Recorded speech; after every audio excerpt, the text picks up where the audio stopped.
when I started, I called them, they were pretty crusty volunteers, the ones that are like a bit brittle.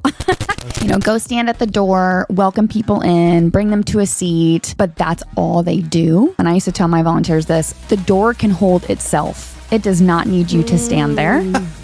So good. Yeah. So I'm not trying to help you grow in numbers. I'm trying to help you grow in vision. And I think that's the difference, right? I feel like our volunteers in most churches are the most unthanked and overutilized. So by the time a guest arrives in a parking lot and they turn off their car, so the ignition is off, in 3 to 5 minutes, they decide if they're coming back. Wow. Yeah. So that's before the pastor. Wow. That's before worship starts. I mean, they might be late. But yeah. And so I would always tell my clients and my teams, like, you set that. Like, you actually create the experience of people wanting to come back or not.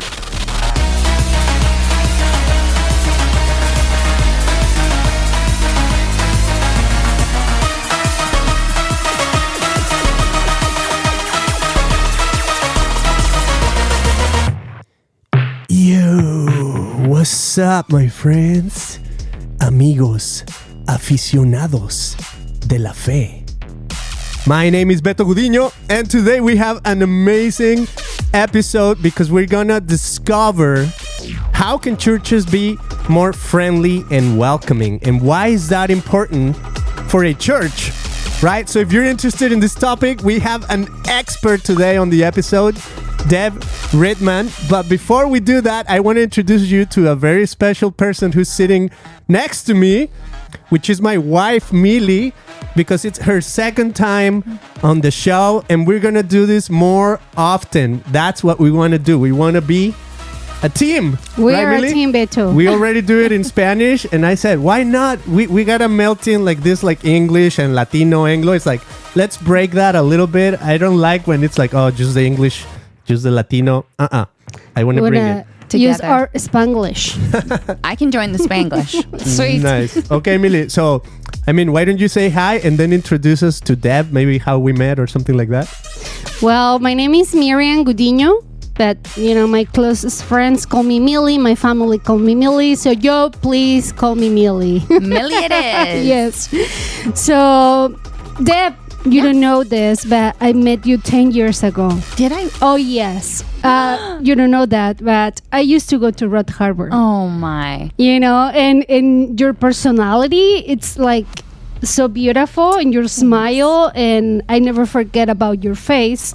So 2 weeks ago or 3 weeks ago, we met at West Side Nights Party. The event we throw every month, and you introduced yourself to me, like, I love you, I know you, yeah, it was so much fun. And so Beto told me about this, and it's a pleasure for us to have you over. I never imagined, Beto, this is like a dream come true, Nice. Because 10 years ago it was so hard for me to communicate, like having zero English. So, oh my gosh. Yeah, just, God has been working, and all my English come from the street, from church, from my friends. She's a gangsta English. So you please forgive me if I'm not super correct, but one day I will go to school. Yeah. It's great. Hey, Thank what's you. up, homie? I learned my English in the streets. Right, Millie? Just like if you move to Mexico from zero, For sure. and you pick up the English, you need to, the Spanish, you just need to practice. So Fun Yes, fact. so I gotta say- I took Spanish in high school, and when Yeah? I went to Mexico, the first time I literally brought a dictionary and told myself, I am only speaking Spanish. sweet. Yeah. That's the only way. And it was the best. By like 2 weeks, I was by no means fluent, but I caught on pretty quick. Where but did you you have go? to make yourself. I was in Nogales. Oh, nice. Yeah, Nogales. just Sonora. right across the border. Sweet. But yeah, That's so cool. anyways, good job. I'm a little bit like you because, like Millie said, she met you 10 years ago. Well, I'll tell you my story. It doesn't necessarily mean that, whatever. I'm just going to say my story. If you relate, okay. Right? But my story is that one of the husband of our teachers, or of our kid's teacher, Okay. right? So the husband, we met him a few times, and every time I saw him, I introduced myself to him. And then by the fourth time, he's like, hey, I'm Beto. He's like, hey, I'm Mr. Messner. And then I was like, oh, like finally it got to me like, I think last I've name. lived this before. And then I think he was just like, you know. But here's the thing. He fools me because if you wear a hat and then the next time you wear no hat or things like that, I totally you disguise yourself and you could be a brand new person for me. That's how I am. So anyways, that's just me. But let's kick it off this episode with an emoji. Ooh. Deb, so I guess we have 5 emojis. Yes. And we're going to go to the beliefometer today. The belief-o-meter. Beliefometer. Okay. Right? So out of the 5 emojis, Yeah. we want to see how you feeling today. Ooh. So go to the beliefometer. And the emoji Great. of the day is inspired. Emoji. So good. I love it. Deb, so I mean, why do you feel inspired? Why is that related maybe to, is it today you feel inspired, or in general you feel like that you relate to the inspired emoji? Great question. One, I just want to be inspiring. And so if I have a choice, I will always choose to be inspired. Maybe not that red crazy man that's up there. But no, I would love to live an inspiring life. And I also believe the topic we're talking about is inspiring because we can all play a part. It's not a one-man show. That's so good. All right, so there we go. There it is.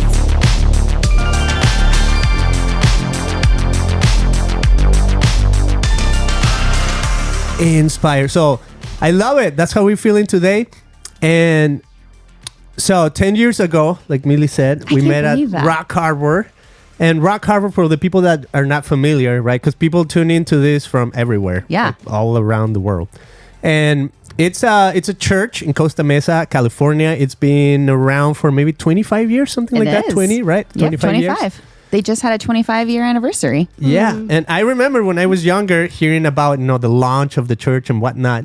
And anyways, it's one of those churches that really impacts the culture, that has ministries globally. Yep. Right? You go to Mexico, they have ministries in India, ministries all over pretty much town and here. So anyways, great church. And that's where we met you. And why I brought that up is because you were kind of like on the welcoming team. And that's super related to what you do now. So I guess the first question is like, what is it that you do now? Just introduce us to, what is Deb Rydman Consulting, or just that, and then we'll go backwards. Okay. And say, how did you get there? Love that. Okay. So Deb Rydman Consulting is totally from Jesus. I was given this idea in 2019. And what I do is I love to help churches. I feel like the church should be the most friendliest place that we go. And a lot of times it's not, because we kind of get into our own groove or our own systems and we don't see things that might be missing. And so I basically started this company, my company, with the heart to help churches. And the belief is that really begins first and foremost with your volunteers, because your volunteers are your first impression of what your church is about. So anybody that walks through the doors, they're going to meet your volunteers. And so my heart is, do your volunteers know that they're important? And do they know the vision of the church? Do they understand why we're here, what we're doing? And so I go into churches and I kind of do like a secret shopper weekend, and I become a guest, which, nice. Yeah, it's so fun. There's nothing better. And it's literally from like website, social media, parking lot, all of it. I arrive as a guest and then I just wander in. And so from announcements to signage, do I know where to go? How's the bathroom, you guys? Sometimes so the bathrooms important. are... Listen, It is. It's like in the restaurants. It is. I hate, it's a beautiful restaurant. The food is We great. don't hate. I'm sorry. I'm a sinner. Okay. and you use the restroom. Yeah. And if they're dirty... I'm not coming again. No I'm soap, not coming again. it's an issue. Bye. I know. Yes. There it is. So all of that, a lot of times I pretend that I have children and I'll go into the kids area. There's been really crazy times where sometimes I'll just walk in and they don't stop me, which, warning, that's not okay. Okay. And then I had another time where I walked in and it was like they were on me, and I had to call a client and say, Wow. hey, if you don't tell your staff that I'm the secret shopper you guys hired, like I'm literally getting handcuffed off of this property. Wow. So, and that's great because I just kind of check every single area. So your kids, your youth, how is it just the feel in the lobby? And then once you're inside in the sanctuary, and then I always look for what's my next step. If I'm new, then what are you calling me to? And so after I do a secret shopper weekend, then I'll give the church a full report of like, hey, this was my experience. This was great. And I do a whole graph chart for them to say like, these were awesome. And then this might need a little attention. And then after I do that, I give them an option because the two areas that I will then focus on is your volunteers and staff. And really the staff is the ones who train your volunteers. So it goes hand in hand, but I'll always say, I'm here to help your volunteers. Just training, understanding like what's your church's vision, what are you guys about, and do your volunteers know that, and are they carrying the torch for you? And then the second part that I go on is all your behind the scenes. So basically, if I click on your website and it says, email me here if you want information, like, is that link correct? Or like, what do they get in response? What does your email say? What's your step-by-step? The tag phrase right now is assimilation. So what's your assimilation process? How can I help you from start to finish, from guest arrival to I am connected and this is my church? How do we get people there? So that's what I do. Love it. It's so fun. Millie, I have so many questions, but I'm just wondering if you have anything like right off the bat. No, I love it. I think, churches are like a nonprofit. Yeah. It's a company, and that's why Disney is so successful. Yeah. Because they're so excellent in all that areas you were Yes. mentioning. I mean, they're super clean. The parking lot, like, it's huge, but you know where to right go. away, like the transportation. If you're super far, like they have their buses, Yes. to bring you over the point where you need to go. And like the lines are fast, to enter the place. Like now with COVID, like how they look for everything, on your backpacks. Yeah. And when you ended up like, okay, we're done, like 11 p.m., and you have a satisfaction, like, oh my gosh, you had a wonderful experience because everything is so organized and everybody who works there are happy. Yeah. Happiest place on earth. The HPOE. So like, yeah. No, it's true. I used to always say, like, why is it that you can go to Walmart and they wear the, like, how may I help you, like, uniform, and you can walk into church and they don't even make eye contact with you. So it's true. It's like your experience makes you want to go back if people have a good experience. I mean, you're right. That's why people want to go to Disney. It's like you're kind of taken care of as well as entertained. And I want to just read a scripture, Beto, in John 13:20. Say, I tell you the truth. Anyone who welcomes my messenger is welcome me. And anyone who welcomes me is welcome the Father. So for So me, it's good. like, especially in church, are you kidding me? It's like whatever person enter one step on church, you need to think, okay, Jesus is coming. Yeah. Yeah. How you will treat him. Yeah. With love, with respect, like 100%. my name is. Yes. And introduce yourself and give a hug. That's me. Yeah. Pretty much. No, it's true. Right, but it's a command. It is a command. It's so strong. Yeah. Not a suggestion. No, it's a command. It's a command. I love that. So I guess I like to, for me, my emoji is a little bit, not all the time, right? But in this case would be maybe skeptical. Okay. Not in a bad way, but we're from Mexico, Yeah. right? So when I think of some of the churches in Mexico, I think some are replicating a little bit of the process of welcoming people with, I would say, maybe marketing strategies, right? And I think it's nice because we're evolving, we're being educated, we want to welcome people, we want to use our knowledge of science and whatever it is into welcoming people, right? But I've also experienced churches that not necessarily have any of those things, right? It's maybe a mission church somewhere in a little town in Mexico, and I'm just saying where I'm from, right? But I'm sure it happens here in America too.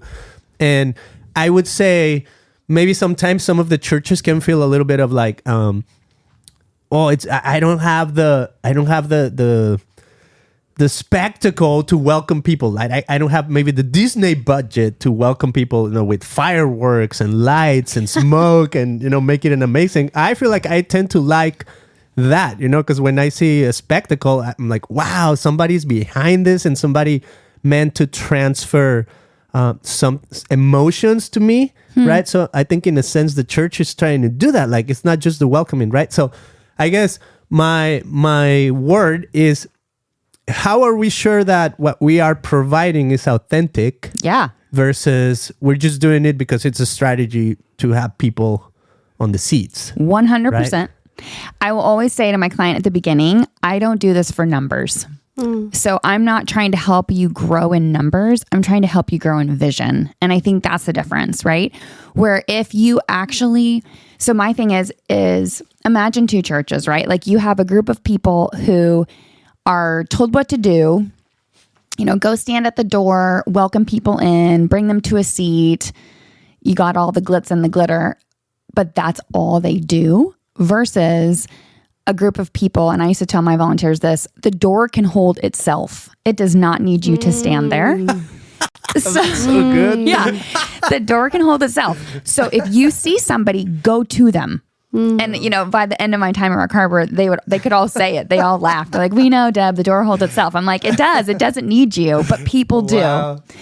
And so you have, let's say, a perfect from the outside glitz and glam, lights, people are in the right spot, versus a group of people who have been trained in the fact of like, you are literally Jesus's hands and feet today. So how you interact with people, literally, 10 years ago, the fact that you remembered is also so sweet. But I'm like, praise God, because truly it was impactful at some point, and that's what I wanted my team to be, is like, hey, be warm, be welcoming. Like I used to tell them all the time, like, we change the culture of a church.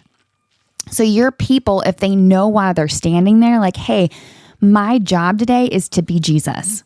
That's it. So if I have that in my head, which we should come to every day that way, right? Like I should be Jesus to people every day. But specifically when I'm standing in this doorway, they better meet Jesus in some way or fashion. So is it my smile? Is it my hug? Is it my engagement with you?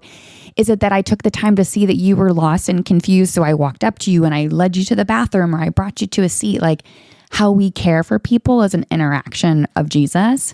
And I think that's where you get the authentic. Like if I'm empowered to know like, hey, I have permission to go out of my spot, that I don't have to stand here, or I am being called to be the welcoming hands and feet of Jesus, how much more inspiring, how much more like authentic is that, of like, oh, like this is my job. Like that's what I'm supposed to do, versus like, okay, thanks for being here at 8:15 and make sure you say hi to everybody and pass out a bulletin. Like that's just not inspiring. Or off. It's not authentic, I don't think. I love it. So, the word vision that you use, it's so interesting, because basically you were saying it's not about the numbers necessarily. Nope. But how to grow your vision. So, I would love for you to elaborate a little bit on what do you mean by vision? Like where have you witnessed churches grow their vision that you can say it looks like this? Yeah. Right? Yeah. A lot of churches, I think we all kind of want to go to the same spot, right? Like we want our church to be the place that people feel like they're home. Really. Like I think at the end of the day, I would hope that that's what most churches want. Some just want to be cool, or they only want their people. But hopefully at the end of the day, it's a place that's home for people. Now, how you get there is kind of up to each church, right? So, I will always ask a church, like, what's your mission? What's your vision statement? So I still remember Rock Harbors. We're a church of communities following Jesus as we worship, pray, and love others. So I would break that down with my team. This is our vision. Like we want to pray and love others and worship together. Like that's what we're here for. So how can you do that today? So you see somebody sad, like the vision then is like, go pray for them. The same Holy Spirit lives in you. In invite people to worship with you if they look alone, or you have friends that are coming, have them sit with you, worship, be in community together. How do we love one another? I mean, it is truly loving. I know we laughed about it, but to have a clean bathroom, that's loving, right? Like when you have people come over to your house, you clean your house. Oh, yes. So it's the same thing. And that's because you love and you want to care and you want them to feel at home. And so the vision is, what do you guys want this to feel like? How do you want people to leave? Do you want them to come back? Then your volunteers set that tone. Because this is my favorite statistic. I learned it in college, and it was, so by the time a guest arrives in a parking lot and they turn off their car, so the ignition is off, in 3 to 5 minutes, they decide if they're coming back. Wow. Yeah. So that's before the pastor. Wow. That's before worship starts. I mean, they might be late, but yeah. And so I would always tell my clients and my teams, like, you set that. Like, you actually create the experience of people wanting to come back or not.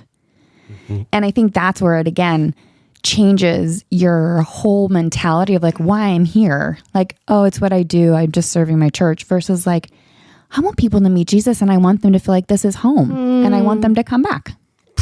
That's so good. Last week, 2 weeks ago, I went to Canopy. Oh, you did? Just to visit, Love. And I was there like, oh my gosh. Canopy is the church where currently you attend, right? Yep. Okay. And I'm part-time staff. Like, Nice. I feel home. Yeah. Really? You know what? Everything you're saying right now, I came home with my kids. I just brought my sister-in-law and 2 best friends. Okay. Love it. So I came home and Beto. She was the secret shopper. So funny. Yes. It's so funny because I felt home. They're like, oh my gosh, here, my family. Look, my son Jude pastor. Yeah. And look, here's with the people I work together in Westside Nights. Like, I was not new there. Yeah. I was not invited there. No, I felt like this is home. Can I ask why? Like, what are specific things that made it feel like home? Because they pray for me. Okay. Like I feel the love. Okay, this church care about me. Yeah. My burdens, like whatever is going on, like, and so much love. And then the other part is like I recognize so many faces. Yeah. And people who don't know me reach out to me. Just like, hi. Yeah. Like, I don't know if they're staff or no. Yeah. But so welcoming everybody. Love that. Yes. And Nice. because I used to go to Roth Harbor, it's like, oh, this is like a mini Roth Harbor. That's pretty true. So, Yeah. Love That's it. good. Okay, so I think you moved me from skeptical to holy. I think I'm in the holy territory. And that's great because I feel like, getting better. I mean, you were saying basically welcoming people to your home. And to me, that's holy territory. Come on. Right? It is. It's relationship. And what I love also is that you mentioned the Holy Spirit, right? So I think that brings me a little bit to what I wanted to ask you right from the beginning is, how did you get here? Because I feel like your passion is, I mean, it seems super sincere, like it's about Jesus, It right? is. And Yeah. how did you get there? Because I think I don't know, maybe you have experienced this, but I think for some churches, I'm not going to say all, but maybe just my experience, I think for some churches it's not really about Jesus, right? It's Have you true. experienced that? Have you experienced that? It's so true. Yes, Right? it is. Okay, so how did you get to Jesus? Like, what brought you to Jesus that you said, I want people to feel welcome? Like, you talk about Holy Spirit, and it seems like deep. And so if you were maybe convincing people even to say, look for a church, why would you say that you want that for people? Like, what's your own story in relationship to finding Jesus or knowing Jesus? I love that. I would say probably and I didn't even realize this until a couple years ago. This is how Jesus works, isn't it? Yes. But so my dad's a pastor. He planted a church 3 months before I was born. And so basically I've been in church since I was a newborn. But the way that church, it was called Oak Grove. It's in Milwaukee, Oregon. Shout out. But that church honestly represented the Acts 2 church. But what I mean by that is it truly felt like family. You know, we went to weddings and funerals and we were always together. And it just, my memory of that church was like, I was so known and I was so loved at that church. And when we moved, we still kept up with those people and we still do to this day. It's still like weddings and funeral, all of it still, Christmas cards. And if I'm ever in town and I see them, it's just like, I want to see them, right? It's like, oh, I want to see those people again. So that started it of, I thought every church felt like that, where it was like, everyone's known, everyone's welcome. You can't wait to get to church and you don't want to leave. Like, that's kind of what I thought. That's not true. So when we moved and then, you know, through my life, just going to different churches, it was like, man, like what we had there was so special. And we all say that. Like, I really haven't experienced another church that's like that. It was incredible. And so fast forward to when I started at Rock Harbor in 2013, side tangent, I had gone there. So I was actually a high school teacher in Huntington for 4 years. And so I went to Rock Harbor as an attendee from 2007 to 2011. And it changed my walk with Jesus. It was very much like in tune with the Holy Spirit and it felt like home and I was really involved. Well, I had left for a couple years. And when I came back just to visit, it was a totally different experience. And it really wasn't that welcoming and it wasn't that friendly. And so the pastor that hired me, he had said, like, you're the woman for the job. Like, we want you and we want you to help build a culture again at Rock Harbor. And I was like, okay. And it's funny you said the Holy Spirit. Honestly, people used to ask, like, how did you change? Like, how did it change? Like, what books did you go, like, read or what conferences did you go to? And honest to God, I used to just like kneel beside my bed and be like, Jesus, how am I supposed to do this? Like, this is hard. Like, people are in their ruts. They're not friendly. Like, how am I supposed to rally people? And it was literally me just sitting with Jesus and like asking him to like, help me. What am I supposed to do? So it was putting on events and hanging out with every single volunteer. When I started, I called them, they were pretty crusty volunteers, you know, the ones that are like a bit brittle. Okay. And I was like, oh, Jesus, how help me here. And basically just started praying, literally praying people out and praying people in. And so when I start with a client, I will always say, we need to pray for the right people at the right time, because you don't want worn out volunteers and you don't want burnt out volunteers. You don't want crusty volunteers. You want people who are passionate and in. Wow. It's better to have 2 of those than 20 of the crusties. So wow. Yeah. That's so good. Right? Yeah. It's true though. And so it started with me just praying, honestly, and asking Jesus, like, help me do this. How am I supposed to do this? And it really was one relationship at a time, just investing in people, meeting people, and then saying, hey, like, why don't you come join our team? Like, are you looking for community? Like, I used to say you'd have Insta friends. Like, we're all going to be your friends right away. And I promised him that. And then I needed to fulfill it, right? So we did group hangouts or dinners at my house, or we went and played kickball or whatever. And it was just a continual investment in people. And when people buy in and they're excited about what they do, then they invite other people. And so we began to grow this program where over 5 years, from crusty, a small few soldiers, to we had 383 on my roster by the time I left Rock Harbor. And I don't say that for numbers purposes. I say that for growth. And what it was a family. And it was truly, I went through a really hard time when I worked at Rock Harbor. I was really sick. I got a parasite when I lived in Uganda. Wow. And I actually ended up having to go on medical leave for a couple months, but I was in pain for a couple years, like horrible pain. And my team carried me through. And it was the first time I felt that childhood church again. Whoa. Where it was like, they were bringing me to the doctors. They were grocery shopping for me. They were coming over and laying hands on me and praying for me. And all of a sudden, this tiny team that was just supposed to be your Sunday greeters became like warriors in my life. And they believed in what we did. And they carried the vision when I was on medical leave.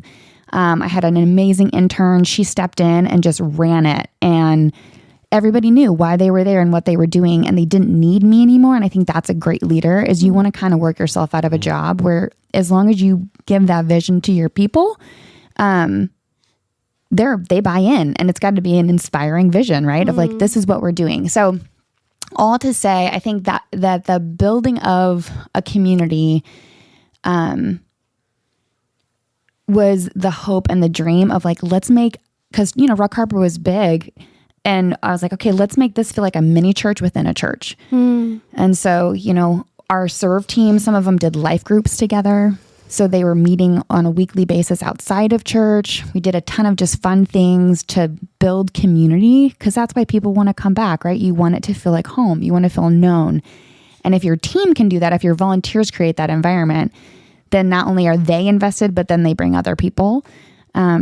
And so that's how it grew. It's just this very constant, like, Jesus, now what am I supposed to do? Or like, how am I supposed to change this culture? And I remembered one day I walked out, it was a couple years in, and people were standing around in the lobby and they were praying for each other, and there was laughter again. And I was like, we did it.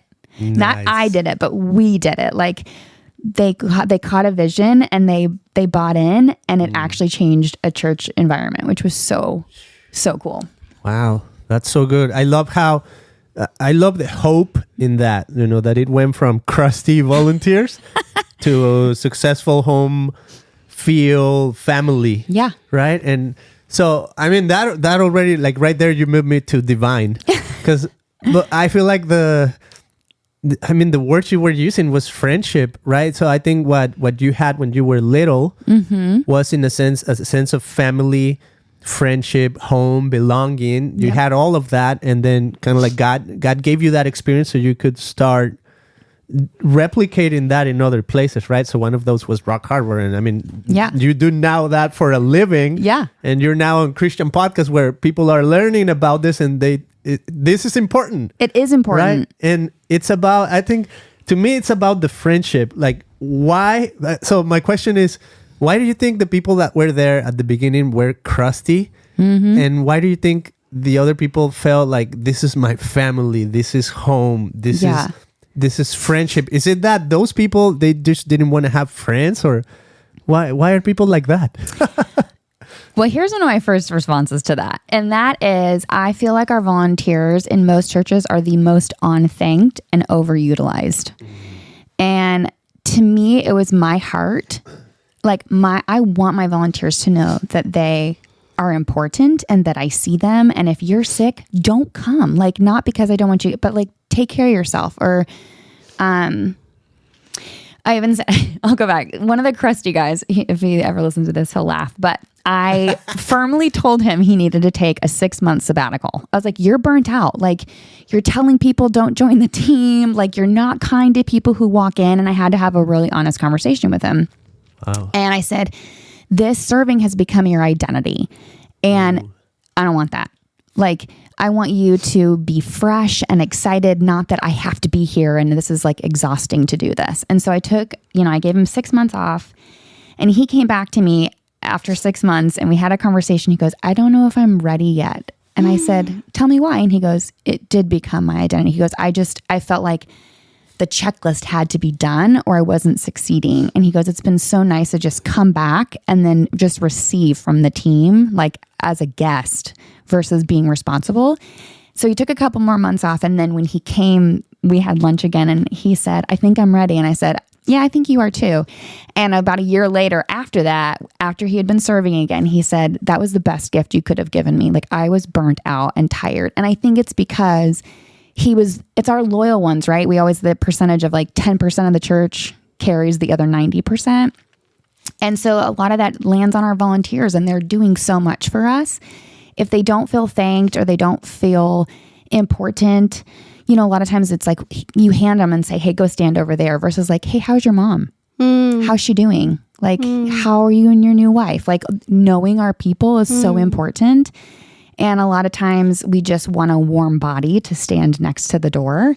And that's not what it's about. And so part of the transition from crusty to being thankful is caring for people's souls of like, really, I mean, I saw myself as their pastor. Like, I know them more than anybody else on staff. So I'm going to the hospital. I'm going to your weddings. I'm going to your baby showers. Oh you know, my gosh.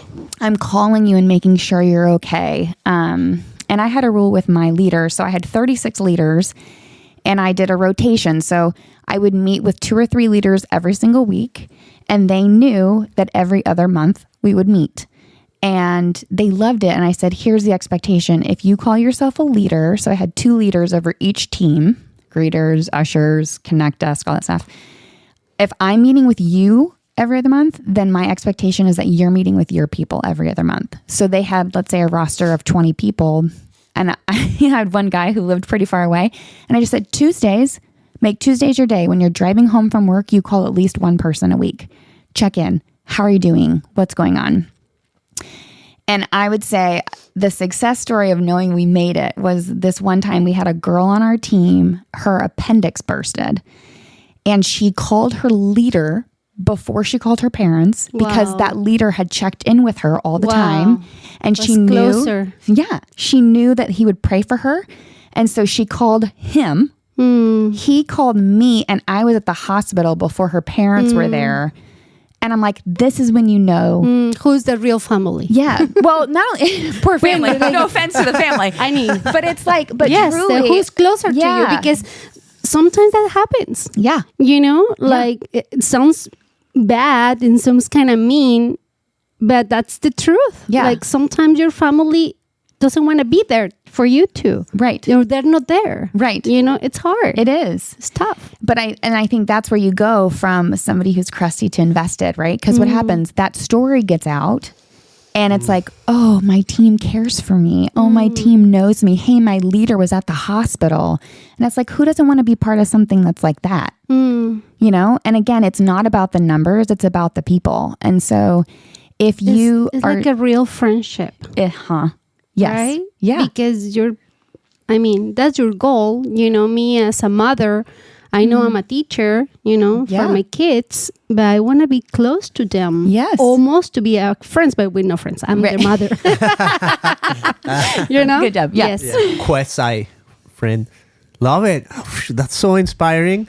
I love it. So tell us a little bit about like the work that you do. Like how many, I'm just curious, right? Like how many churches like have you helped? How many like stories of success can you say? Oh, you know, like I don't know, just like I'm just curious about like how's that work? Because I know like you were in Nashville. I mean, not necessarily on business, right? But I know you traveled to other places to visit churches. So that's pretty cool, right? Yeah. But at the same time, I'm just curious, like how many churches have you served? How many stories of success can you share? I love that. I have to count. I'm like, how many have I? I think I've had 9 so far since 2019. I've done 3 at a time. That was my max. It was a lot, but it was so fun because you're constantly going. But I would say for the most part, it's been successful. I mean, they can respond and say it hasn't, but this is one of my favorite stories. So I was up in Danville, and one of the greeters, we became really close, and the mom was like, so we're your favorite client you've ever had, right? And I was like, there's always one of you at every church. There's always like this one family that I get super close with. But I would say, you know, I've done follow-up with all of them. Usually after a year, just how are you doing? What's going on? Do you guys need anything? And the response has been really good. And I think it's key that you have a staff member who is over the connection part of your church, your ministry. And that person is kind of a unicorn in a sense because they have to be super organized, right? Because people want to be communicated with. They want to know what's going on. Like it's empowering for people to have knowledge of, hey, this Sunday we're doing this, and you need to be this, you know. So you have to be organized and communicative, but you also have to be super relational. And so a couple clients I've actually helped hire that position, and I do the interview and I ask the questions because I've done the job and I know it, and I'm super passionate about it. But you want to know that you have a person who is pastoral because that's a huge part of the job, but they can't just be pastoral. They have to be organized because you're over so many of the details of a Sunday that you have to have that. That would never muscle. be my job. You're fired. Safe. I feel safe. I love it. Yeah, it's fun. And it's you know, again, I go back to like the right people at the right time, and that goes for the staff member too. And so I would say the churches that have the right person in place, they're really succeeding. And the ones that are, you know, in process of learning or whatnot, it takes a little bit more time. But you, again, if the vision is there, if the volunteers know that they're important and why they're doing what they do, it does matter who the staff member is, but it's not necessarily 100%. Like people can catch the vision and then keep it going. Like for instance, when I was on medical leave, that's what happened. Like they caught the vision and they were in. So I'm curious. Yeah. You had that experience where you show up at the church. It's like, okay, this church is dead. And so like, you know, because it actually is biblical too. Yeah. You know, when God talks to the 7 churches. Yes. Right? And they start telling, okay, you're doing great here, Yes. here, and here. But Yes. you are doing this and this and that. Right? But it's a hope. Every Yes. church have a hope. Yes. But it's one in the specific is like, okay, you guys are dead. Yeah. You are doing terrible. Yeah. Like, wake up. Yeah. You know, it's a hope there too. Yeah. But then It's gonna be they're harder doing work. zero. Yes. Zero good. Yes. You know, like, oh my gosh. So what is better? To you kill that church and start something else, or move and I don't know. Well, what I will say is that I've had to speak up more and be bold in those conversations, which is hard. But so that's where I've learned, like, oh, that's like something that I have to do and I have to learn. Now I can't tell a church they need to be done. That's Jesus. Yes, you're not Jesus. Love it. But I will say I had one client, it was so funny. I had lunch with the pastor. I had never met him before. I didn't know his personality or anything. And I just knew that they needed help with their welcome teams. And so we went to lunch and we're sitting there chatting. And I said, because I like to kind of interview the pastor if they take me on to like help over a certain amount of time. And so I just said, okay, here's a question. When's the last time you thanked a volunteer from the stage? And he just kind of like looked back and he goes, oh, this is going to be hard for me too, huh? Wow. And so when he introduced me to his staff, he said, you know, hey, I'm on board too. And by the way, this is for me too. It's not just you guys. And so it was so funny. Like a year later, I was podcasting one of his sermons and he mentioned a volunteer in the sermon and I screenshot it and I texted it to him. And I said, well done. Nice. So it just, again, it's like vision does stem top down. So your pastor has to understand, like, we've got to thank our volunteers. Like Rock Harbor had an incredible pastor, Mike Airy, and we had a deaf community, and he would always like joke with the sign language girl, or he would know like the production team guy's name, or he would thank sometimes the ushers by name for like bringing Bibles. And it's those little things, but it sets a precedent of, hey, we thank our volunteers and we appreciate them. And so it's like those little things where it's like, if it's a rough go at the beginning, it's kind of like, okay, like the top down. So like, Jesus, give me favor in this conversation. But then I also, if it's whoever the staff member is that's over the ministry, it's like, hey, we're a team and I'm here for you. So like, just know you can change a culture of a church. Like that's the power of a position of somebody who's over your volunteers, is like, you really do set the standard.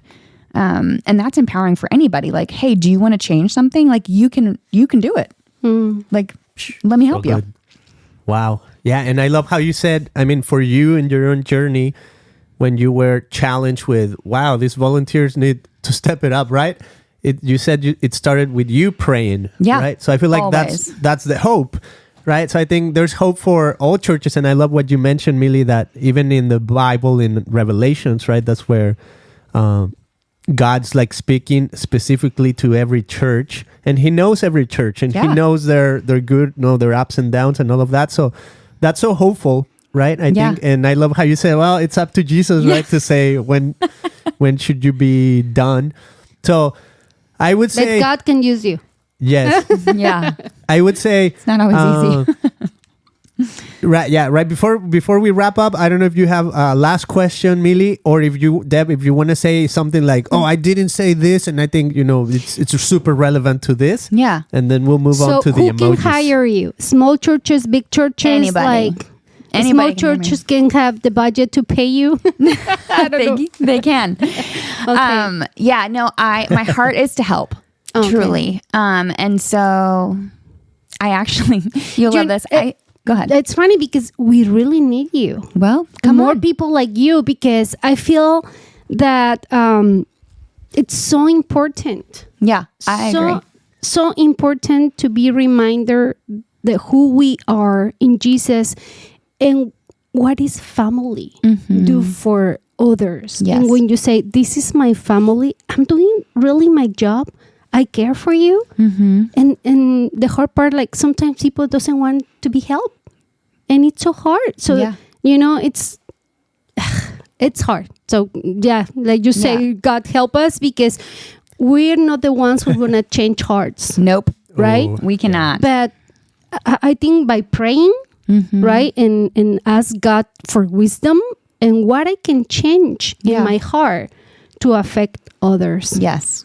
Prayer is Sorry. like the base of it. No, I will say just anybody can hire me. And what I always pray, I always tell clients, right people, right time. And I always pray for the right client at the right time, because you need to be ready. But I literally have prayed every day at 1:18 since 2018. So however many years that is, 6 years. God gave me the verse, Ephesians 1:18. I pray that the eyes of your heart may be enlightened to know the hope to which he has called you. And I just feel like, God, you've given me this like weird gifting of, pastoral and organized. You've given me these eyes that I thought people could see when they would walk into a church, and not everybody sees what I see. And so I know that it's a gift that he's given me, and I want to use it well. And so truly every day at 1:18, my phone goes off, and anybody that knows me now will always be like, oh, 1:18, pray for a job. I'm like, that's right. It's beautiful because I hear you and I know that it's coming from love. Thanks. And the highest compliment. And I feel bad because I feel when I talk about when I see things wrong or bad, sometimes I talk through anger, like I'm mad.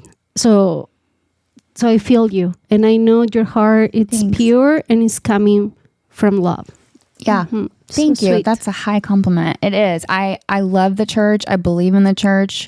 And I will say, I've been hurt by the church. And so I still, people are like, how do you keep going back? I'm like, because when you love something, you just care for it. And I do. I love the church and I want it to do well. I want people to experience Jesus and however I can help. And I think everyone who step on church is going to be hurt. Yeah. Because I have a close relationship with some friends that just jump in my life and my family. Now they're part of my family. Yeah. And we had our first conflict. And I tell them, listen, this is normal. Yeah. I'm not scared. It's because our friendship, is going to be another level. Yeah. And we need, this is a proof. Yeah. And we need to invite Jesus, invite God in a relationship, and it's no problem. Yeah. Just we need to grow, right? And I feel like every time you step, or somebody's going to step on the church, yes, we're going to love you, but We're if you're imperfect. so close, if you're going to become close, it's going to be conflict because we are all special. We all are different, right? So Yeah. it's normal. Yeah. When we're not going to agree on everything Yeah. all the time. Nope, we're not. So, yeah. But we stick in it. Yes.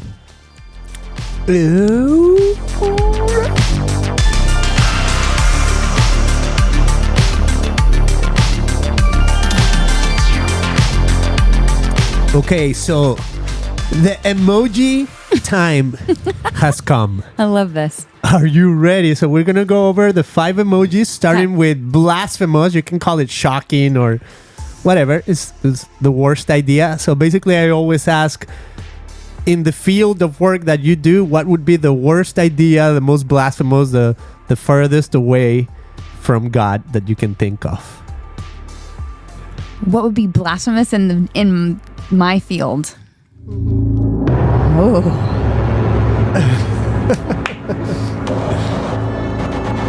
Wow. Okay. Think, Deb. Blasphemous. That Jesus isn't the focus of the church, right? That's why we love people. That's why we welcome them. And if Jesus isn't the focus, if numbers are, or our fame, it's going to fail. So good. Skeptical. What are you skeptical of when it comes to the type of work that you do? Ooh, what am I skeptical about? It's hard work. And so I'm skeptical if they're actually going to do the work that it takes to get to where they got to go. And sometimes that's firing people to get them out of the spot. Sometimes that's having really honest conversations. And because that's hard, they don't always do it. So I'm skeptical on that one. All right. Inspired. Where do you see hope, or what gives you inspiration? People give me inspiration. It's like we all have a gift. We all have a purpose. And we just got to find that in each other and inspire each other to be who God's called us to be. Beautiful. Sweet. Ooh. Holy. What's holy in my position? This might be cheesy, but I feel like we set holy ground as a team, right? Like your volunteers set a holy space. So like we have to prepare our hearts, prepare our relationships to create that space. And we've got to spend time with Jesus so that we're filled with the Spirit, so that therefore what we do is holy work, not just human work. And lastly, divine. What is the highest idea in the type of work that you do that you can think of? That people meet Jesus.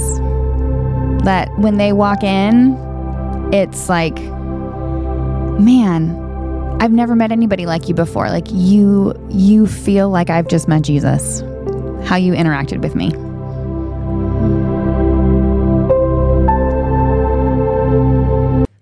All right.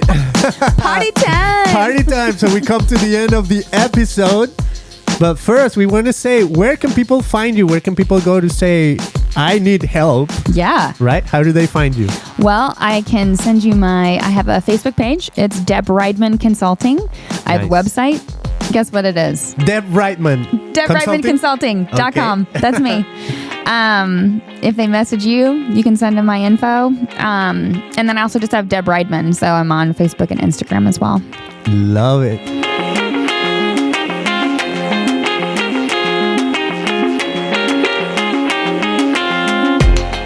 There we go, my friends. Thank you for joining an in-person episode of Christian Podcast, the first ever with 3 people in the one place. It's like the Trinity. Right. That's a blasphemous statement right there. The Holy Trinity right here. I love it. Friends, find us on christianpodcast.com. Make sure you like, subscribe, share this episode. If it was of value, share it with a friend, with a church, with a pastor. Yeah. Please, right? And we'll see you guys on the next one. Okay, dance it out. Come on. Ready? Ready.